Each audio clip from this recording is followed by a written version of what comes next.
मोदी से अच्छा एक गधा बेटर है. విన్నారు కదా, మోడీ గారి కన్నా గాడిదనయం మోడీ గారు దేశాన్ని సర్వనాశనం చేశారన్నారు. ఈయన ధ్రువరాత అని ఇండియాలో టాప్ యూట్యూబర్. మనోడు వీడియో వచ్చింది అంటే యూట్యూబ్లోని దేశంలో నేతలు, ఈ బీజేపీ నేతలు గజ గజ గజలు ఆడుతారు. ఈ మొత్తం అసలు మామూలుగా ఉండదు. మనోడు లాస్ట్ ఇయర్ ఓటు బ్యాంకింగ్ని కూడా మార్చేశారు. అంత పవర్ఫుల్ టాప్ యూట్యూబర్, పెద్ద యూట్యూబర్. మనోడు ఏం చెప్తే అది. ఎందుకంటే రాజ్యాంగం ఇచ్చిన హక్కు, భారతీయుడే కాకపోతే జర్మనీలో ఉండి మాట్లాడతారు. ఇండియాలో ఉంటే బతకనివ్వరు కదా మనోళ్ళు. సో అందుకనమాట. సో ఇది పక్కన పెడితే ఆయన గాడిద కన్నా దారుణంగా మనం ఎంత కాదన్నా ఆయన మన ప్రధాని మోడీ గారు, మన ప్రధాని, ప్రజల చేత ఎన్నుకోబడిన ప్రీతమ ప్రధాని. సో ఇక్కడ అందరూ మనం 140 కోట్ల యొక్క రెస్పాన్సిబిలిటీ ప్రధాని మీద తోసేస్తాం, కానీ ప్రధాని గారి వెనకాతల ఉన్న శక్తుల కోసం ఎవరో మాట్లాడరు. ప్రధాని గారి వెనకాతల పార్టీ ఉంటుంది, బీజేపీ పార్టీ ఉంటుంది. బీజేపీ పార్టీ వెనకాతల ఆర్ఎస్ఎస్ ఉంటుంది. ఇక్కడ మోడీ గారి పిలక ఎక్కడెక్కడ ఉన్నది అంటే అది పెద్ద పెద్ద రాజకీయ విశ్లేషకులకే తెలుసు. సామాన్య మానవుడికి మోడీ అంటే మోడీ, మోడీ అంటే మోడీ, మోడీ అంటే మోడీ అంతే తెలుసు. కానీ అక్కడ ఉల్లిపాయలు తక్కువ బాగా పండలేదన్నా మోడీయే కారణం, కాలువలో నీళ్ళు రాలేదన్నా మోడీయే కారణం, గొట్టంలోంచి మురుకులు నీళ్ళు వచ్చాయన్నా అసలు మన నెత్తి మీద పేలు కుట్టాయన్నా కూడా, ఇంట్లో దోమ కుట్టిందన్నా కూడా మోడీ కారణం అంటాం. కానీ అలా ఎవరు సామాన్య మానవుడు చదువుకోలేదు కాబట్టి అసలు ఈ రాజకీయం కానీ, ఈ మోడీ గారి వెనకాతలు ఉన్న రాజకీయం కానీ ఆయన తెలియదు. మనం చెప్పినా కూడా అర్థం కాదు. సో చదువుకున్న వాళ్ళు కొంతమంది అయినా ఉంటారు కాబట్టి వాళ్ళకి అర్థం అవుతుంది, అంతేనా?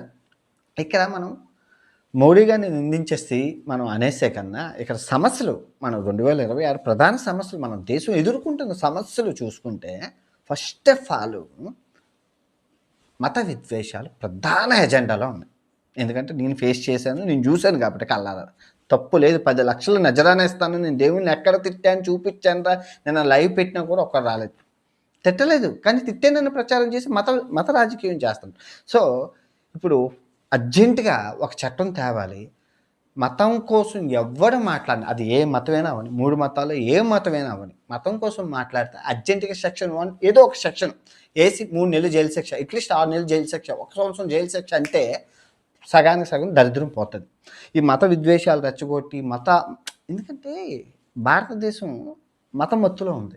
ఆ మతం మత్తులోని రాజకీయం చేస్తుంది. ఇక్కడ ఏ ప్రభుత్వం అడ్డాకపోతుంది. ఈ ప్రభుత్వం ఒక సైడ్ తీసుకుంటే ఈ ప్రభుత్వం ఒక సైడ్ తీసుకుంటుంది. అక్కడ నలిగిపోయితే సామాన్య మానవుడు, అర్థమవుతుందా? సో ఇది ఫస్ట్ ఆఫ్ ఆల్. ఇప్పుడు చరిత్ర చూసుకుంటే 200 ఏళ్ళు మన బ్రిటిషర్లు పరిపాలించిన వారిది తప్ప అని మీరు అనొచ్చు. ఇక్కడ ఆడు ఎందుకు వచ్చారు, 200 ఏళ్ళు ఎందుకు వచ్చారు? మన దేశంలో కులం విపరీతంగా ఉంది. అంటరానితనం, కుల అసలు దారుణంగా ఉండి ఎవడకారు రాష్ట్రాల్లోని రాజుల పరిపాలన కులం పేరుతో, మతం పేరుతో కొట్టుకు సస్తున్నారని చెప్పి ఆడు ఎంటర్ అయ్యారు.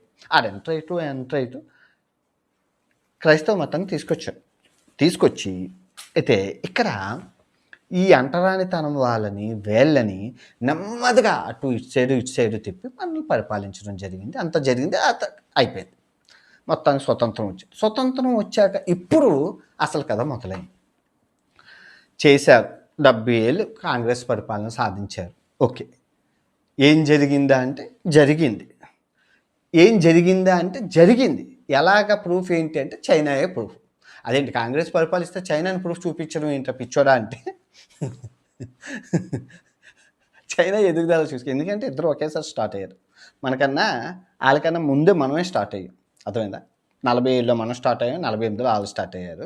కమ్యూనిస్ట్ సిద్ధాంతాలతో వాళ్ళు స్టార్ట్ అయ్యారు, కాంగ్రెస్ ప్రభుత్వంతో మనం స్టార్ట్ అయ్యాం ప్రజాస్వామ్య సిద్ధాంతాలతో.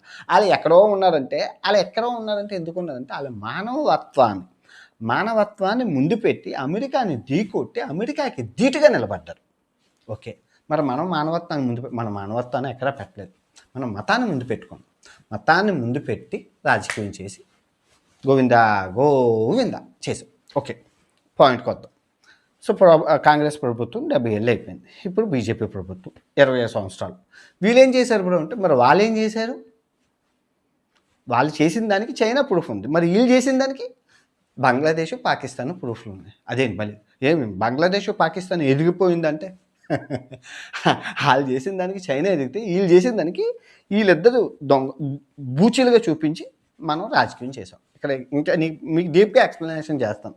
ఫస్టు మనం మతం చూసుకుంటే హిందూ మతంలో మనోళ్ళు ఈ ప్రభుత్వాలు ఏంటంటే మీ అందరికీ తెలిసిందే మతం మందు పెట్టుకొని రాజకీయం ఎంత చేస్తున్నారు. సో వీళ్ళు గుళ్ళు మీద పెట్టిన ఎంత పెట్టుబడి పెట్టారంటే గుళ్ళు మీద పెట్టబడిన పెట్టుబడి సగం ఎడ్యుకేషన్ మీద పెట్టి ఆ గుళ్ళని స్కూళ్ళ కింద చేసేసి టీచింగ్ చేస్తే దేశం వేరే లెక్కలో ఉంటుంది. ఈ 20 సంవత్సరాల్లో వీళ్ళు గుళ్ళు మీద పెట్టబడిన పెట్టుబడి ఏఐ మీద పెట్టలేకపోయారు. ఏఐ మీద పెట్టలేదు మనం. ఏఐలోని మనం ఎక్కడో 100వ స్థానంలో ఉన్నాం. అందుకే ఈ అమెరికా, చైనా ముందుకెళ్ళిపోయింది. మన సాఫ్ట్‌వేర్ కుప్పకూలిపోయింది. ఇప్పుడు సాఫ్ట్‌వేర్ ఇండస్ట్రీ భూస్థాపితం అవ్వడానికి గల కారణం మనం పెట్టుబడి గుళ్ళు మీద పెట్టాం. ఓకే అయిపోయింది. జై శ్రీరామ్. ఓకే. ఇక ఇంకా ఇస్లాం మతానికి వద్దాం. ప్రపంచంలో ఎక్కడా లేనన్ని మసీదులు మన ఇండియాలోనే ఉన్నాయి. అవునా కదా? గిన్నిస్ వరల్డ్ రికార్డ్ ఎందుకు ఉన్నాయంటే మతం మత్తులో మనం ఉన్నాం. మన ఇస్లాం మతం అందరూ ఉంటారు కదా, అది వేరు. మనం మతం మత్తులో ఉన్నాం. ఇప్పుడు ఇన్ని మసీదులకు బదులు సగం మసీదులు మీరు స్కూల్ పిల్లలకి చదివిస్తే పోనీ అన్ని మతాల వాళ్ళు వద్దు, ఈ క్రైస్తవ మతం, హిందూ మతం వాళ్ళు అట్లీస్ట్ ముస్లిం పిల్లల్ని కనుక బాగా చదివించగలిగితే ఆ సగం మసీదులో డబ్బులతోని దేశం ఎక్కడికే ఉంటుంది. ప్రతి గవర్నమెంట్ సెక్టార్లోని ప్రతి తోపు అరే ముస్లిం అబ్బాయి అబ్బా అబ్దుల్ కలాం లాంటి వాళ్ళరా, నిజంగా ఈ మతంలో అందరూ విద్యావంతులరా అంటారు. అయ్యా అలా చేయలేదే. ఈ మద్రాసాలోని ఒక్కడికి జనగణమన రాదు, ఒక్కడికి వందే మాతరం రాదు, ఒక్కడికి సైంటిస్టుల కోసం తెలీదు. చాలామంది ఇంటర్వ్యూ చేస్తే చాలామంది వాళ్ళకి ఒకటే తెలిసి ఇమామే దేవుడు అని. అసలు ఆ ఇంటర్వ్యూలు చూస్తే నవ్వుతారు అంతే. మతం అయిపోయింది. ఇంక ఇప్పుడు క్రైస్తవ మతానికి వద్దాం. వీళ్ళు మతం మారిన సిచ్యువేషన్ మీ అందరికీ తెలుసు. ఏ పరిస్థితుల్లో మతం మారాల్సి వచ్చిందంటే అంటరానితనం. ఈ ఎస్సీ, ఎస్టీ, ఓబీసీ వీళ్ళందరూ మతం మారడానికి గల కారణం గుళ్ళో ఇప్పటికీ రానివ్వట్లేదు కదా. 2026లో నిన్న అయ్యప్ప స్వాములు రానివ్వలేదు ఏదో ఊర్లోని. ఓకే, నిన్న కాశీలో రోడ్డు మీద 7 కాల్ చేశారు. సో ఇక్కడ వీళ్ళు చేస్తున్నది వీళ్ళు కూడా చర్చలే. మా పక్క ఊర్లో చూశాను, చిన్న ఊరు, ఫస్ట్ పాస్టర్ గారు ఒక చర్చి కట్టించుకున్నారు. ఆమెతో గొడవ అయింది, ఇంకో చర్చి కట్టారు. అది గొడవ అయింది, ఇంకో సొంత ఇంట్లోనే చర్చి పెట్టుకున్నారు. 3 చర్చిలు చిన్న మందికి 20 మందికి 3 చర్చిలు. ఆ చర్చిల్లో స్కూల్ కడితే బాగుంటుంది, వీళ్ళు స్కూల్ కట్టరు. ఇక్కడ పాయింట్ మీకు అర్థం అవ్వట్లేదు. మతం మత్తులో ఉన్నప్పుడు నువ్వు హత్య చేసేసినా చెల్లిపోతుంది. నువ్వేం చేసినా చెల్లిపోతుంది. నేను స్టోరీస్లో పెడుతుంటాను చూడండి. నార్త్లోని వాళ్ళు దేవుడి పేరు చెప్పుకొని దేవుళ్ళని కాళ్ళతో తంతున్నారు, దేవుళ్ళని కర్రతో తంతున్నారు, చితక్కొడుతున్నారు, పిచ్చోళ్ళలా బిహేవ్ చేస్తున్నారు. నార్త్లోని, సౌత్ కన్నా నార్త్లోని అన్ఎడ్యుకేటెడ్ నాంబిషనా గాళ్ళు దేవుళ్ళతో పిచ్చి చేస్తున్నారు. చెడిపోతుంది. అదే సామాన్య మానవుడు చేశారంటే ఆయన తీసుకెళ్ళి బొక్కలేసి చెదకొట్టేస్తారు. అక్కడ కాషాయం వస్త్రం కప్పుకున్నారు కాబట్టి చెల్లింది. ఇప్పుడు అబ్దుల్ కలాం లాంటి వాడిని తీవ్రవాది అన్నాడు, అది కామనమైన అంటే ఆయన తీసుకెళ్ళి చేసేస్తారు. కానీ అది కాషాయం వస్త్రం కప్పుకున్నారు కాబట్టి చెల్లింది. ఇప్పుడు గాంధీ తాతను కానీ వీళ్ళని కానీ కాషాయ వస్త్రంలో ఉన్న ముసుగులోనే కదా చేస్తాడు. ఇప్పుడు ఆయన ఎవరు, ఆ అబ్బాయి పేరు ఏంటి, దేవుని తడుతుంటారు యేసుక్రీస్తుని, అదేంటి ఆయన రాధా మనోహర్ బైబిల్ని పచ్చిబూతులు తిడతారు, ఓపెన్గా తిడతారు పచ్చిబూతులు. అలా అసలు రూల్గా తిట్టకూడదు కదా వేరే మతాన్ని. సో ఇక్కడ కాషాయం రంగులో ఏం చేసినా చెల్లిపోతుంది. అంటే కాషాయం అని అనట్లేదు, మతం మత్తులో వాళ్ళు ఉంటారు చూడండి. ఒక పాస్టర్ ఉంటారు, ఆ పాస్టర్ అది ఎన్ని దేవుళ్ళు తిట్టారు, చచ్చిపోయాడు. ఎన్ని దేవుళ్ళు తిట్టారు, దైవదోషణ మహాపాపం, చచ్చిపోయారు. తర్వాత ఇంకో పాస్టర్ ఉంటాడు, గొడ్డు మాంసం తిన్న వాక్యాలుతుంటే మీకెంత రచ్చగొట్టే వాక్యాలు చేస్తారు. అది అసలు పాస్టర్లో ఎవరైనా అంత అగ్రెసివ్గా ఉంటారా? ఉండరు ఎవరు.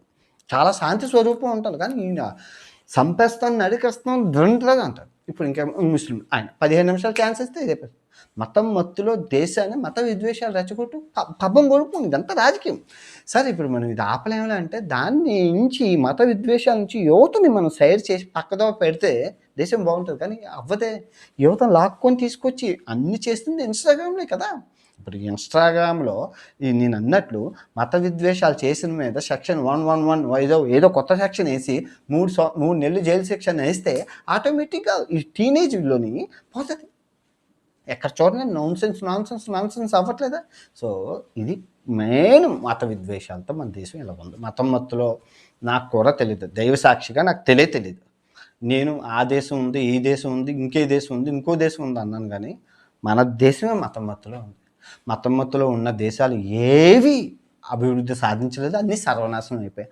మతాన్ని అంటే మతం వీడడం అంటే మతాన్ని వదులుకోవడం కాదు, మతంతో పాటు వెళ్ళాలి. మతమే తెల్లాలి ఇస్తే రాత్రి వరకు మతం మతం మతం అంటే అభివృద్ధి తినడానికి తిండి లేదే, తాగడానికి ఇది లేదే, రోడ్లు లేవే, పొల్యూషన్లో దారుణం. మోడీ గారు చేపట్టిన పథకాలు స్వచ్ఛ భారత్ నుంచి అన్నీ మాట్లాడుకుంటూ పోతుంది. ఎందుకు ఇప్పుడు వీళ్ళు అన్నాం అనుకో, వాళ్ళు 70 సంవత్సరాలు నాశనం చేసి దేశాన్ని మాకు ఇచ్చారు, మేము 20 సంవత్సరాల్లో మేమేం చేస్తాం, మాకు ఇంకో 30 సంవత్సరాలు ఇచ్చి మేము చూపిస్తూ ఉంటాం. అంతలోకి ఈ నాశనం చేస్తారు.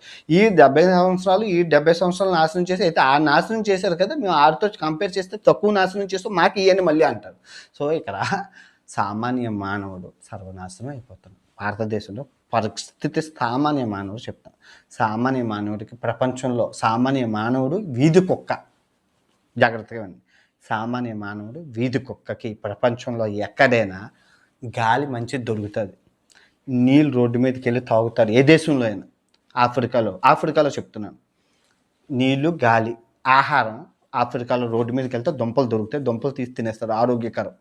కానీ మన దేశంలో సామాన్య మానవుడికి నీళ్ళు కలుషితం చేసి వదిలేసాం. గంగా మొత్తం దేవుడి పేరుతో గంగా నదిని మొత్తం కంపు చేసి వదిలేసాం. మొన్న ఫారినర్ వచ్చి బాబో ఇవి నీళ్ళు విషం రా బాబు, మేము ఉండలేము బాబు అని వెళ్ళిపోయాడు.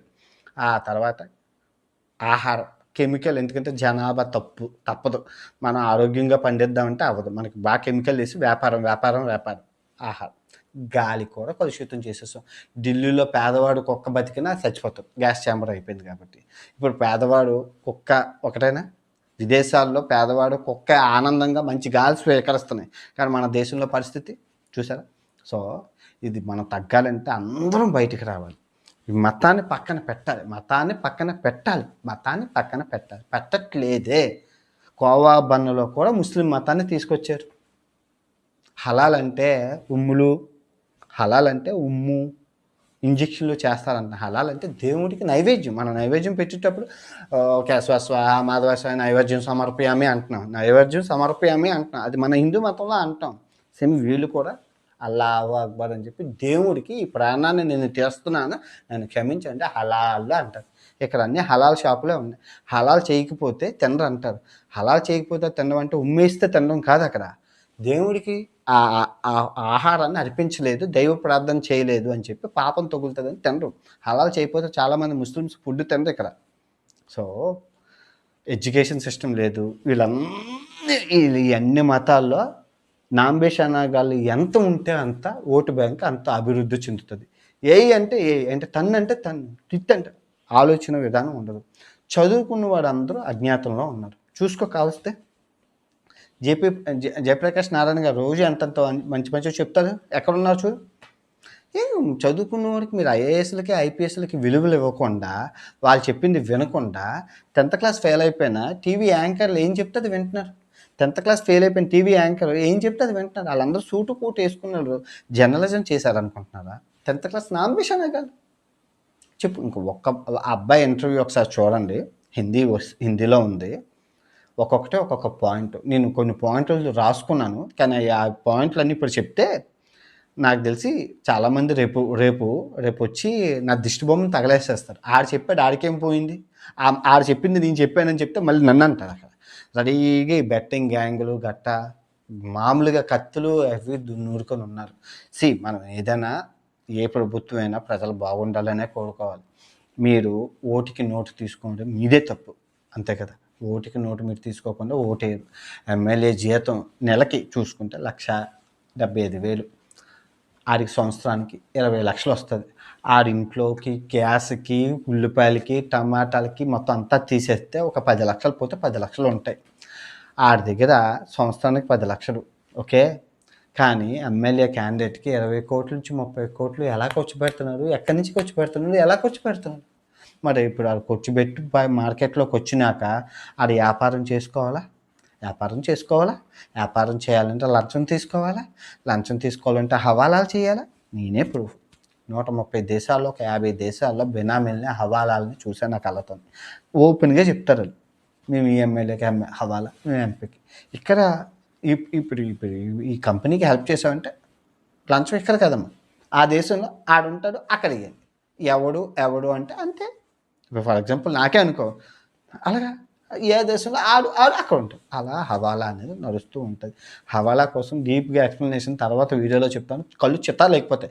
ఎవరి పేరు తీయను. ఏ ఎమ్మెల్యే పేరు, ఏ ఎంపీ పేరు తీయను. కానీ నేను చెప్తాను ఓపెన్‌గా, నేను చూసింది చెప్తాను. ఎందుకంటే మీరందరూ అక్కడ ఉంటారు, మీకు తెలీదు కదా! నా కళ్ళతో నేను చూసింది చెప్పాలి కదా! చెప్తాను. ఇలాగా ఆడు చెప్పారు, చాలా టాపిక్ చెప్పారు. కానీ నేను ఒక టాపిక్కే పట్టుకున్నాను. మత విద్వేషం ఒకటే పట్టుకున్నాను. ఇంకా టాపిక్‌లు పెట్టుకుంటే తెల్లారిపోతది. చూద్దాం.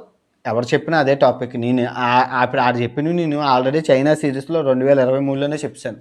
చే ఈ వీడియో ఒక్కటి చూడండి చాలు. నేనేం చెప్పాను అన్నది మీకు అర్థమైపోద్ది. నేను చెప్పింది 2023లో, మళ్ళీ ఆడు హిందీలో 2026లో చెప్పాడు. నాకన్నా చిన్నోడు. నేను తిరిగినన్ని దేశాలు కూడా తిరగలేదు ఆ అబ్బాయి. కానీ ఆ అబ్బాయి నాలెడ్జ్‌కి ఆ అబ్బాయి చెప్పాడు. కానీ ఏం చెప్పినా ఏం లాభం. ప్రజలు మారాలి. ప్రజలు మారరు. ఎడ్యుకేటెడ్ పీపుల్ మారాలి. ఎడ్యుకేటెడ్ పీపుల్ మారరు. అసలు మెయిను చదువుకున్నోడికి విలువ ఉండాలి. అది ఉండట్లేదు. నాంబిషన్ గాళ్ళకి విలువ ఉంటుంది. నాకు అది అర్థం అవ్వట్లేదు. చదువుకున్నోడికి విలువ ఇవ్వాలి కదా! డాక్టర్ ఎంబీబీఎస్ చెప్పినోడికి విలువ ఇవ్వాలి కదా! నువ్వు రోడ్డు మీద నాంబిషన్ గాళ్ళకి, టీవీ యాంకర్‌లకి ఎవరు పడితే అది చెప్పేస్తున్నారు. ఎనివే ఇప్పుడు నేను ట్రావెలింగ్‌ని పక్కన పెట్టి ఈ గబ్బులోకి, ఈ ఊబులోకి నేను దిగడానికి గల కారణం, నాకు ఈ ట్రావెలింగ్ కన్నా ఇంపార్టెంట్ ఇదే ప్రజా సమస్య నాకు చాలా ఇంపార్టెంట్ వచ్చింది. రాజ్యాంగం తీసుకొచ్చాను. రాజ్యాంగంలో ప్రతి సెక్షను, ప్రతి హక్కు గురించి మాట్లాడదాం. తిరిగితే ఎడ్యుకేషన్, రాజ్యాంగం ఇచ్చిన హక్కు, ఫ్రీడమ్ ఆఫ్ స్పీచ్. మనం బూతులు కూడా మాట్లాడట్లేదు. బూతులు ఆపేసాం. పద్ధతిగా రాజ్యాంగంలో ఉన్నది మీకు చెప్తాను రాబోయే రోజుల్లో. కీప్ సపోర్టింగ్ మీ. చూస్తూ ఉండండి అంతే. మీరేం చేయాలి? చూస్తూ వినండి, వింటూ వినండి. జ్ఞానాన్ని పొందాలి అంతే. ఓకే. సర్వేజన సుఖినో భవంతు. ఈ వీడియో ఇంతటితో సమాప్తం. తిరిగి రేపు మరో మంచి వీడియోతో కలుసుకుందాం. అండ్ జై హింద్.